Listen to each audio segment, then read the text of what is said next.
ইতিহাস বই পুস্তকে পড়া আর ইতিহাস যারা রচনা করেছেন ওদের মুখ থেকে শোনা আকাশের পাতাল পার্থক্য। যে মানুষটাকে মুক্তিযোদ্ধার ঘোষক বলা হয়, যে মানুষটাকে জাতির পিতা বলা হয়, যে মানুষটাকে পুরা মুক্তিযোদ্ধার ক্রেডিট দেওয়া হয়, সেই মানুষটা, সেই শেখ মুজিবুর রহমান, সেই জাতির পিতা জানতোই না আদৌ বাংলাদেশ স্বাধীন হয়েছে কি হয় নাই। বাংলাদেশে কত লক্ষ মানুষ মারা গেছে সেই জাতির পিতার কাছে জানাও ছিল না, সে জানতোই না। তাকে জানানো হয়েছে 3 লক্ষ মানুষ শহীদ হয়েছে, মারা গেছে মুক্তিযোদ্ধায়। সেই 3 লক্ষকে সেই 30 লক্ষতে নিয়ে গেছে।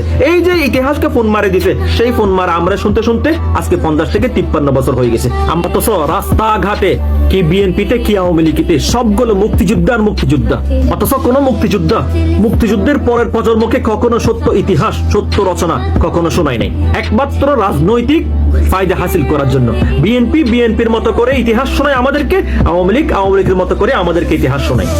অথচ এই দুইজনের ইতিহাসের সাথে বাস্তব ইতিহাসের কোনো মিলে নাই। সোজা কথা, ইতিহাসকে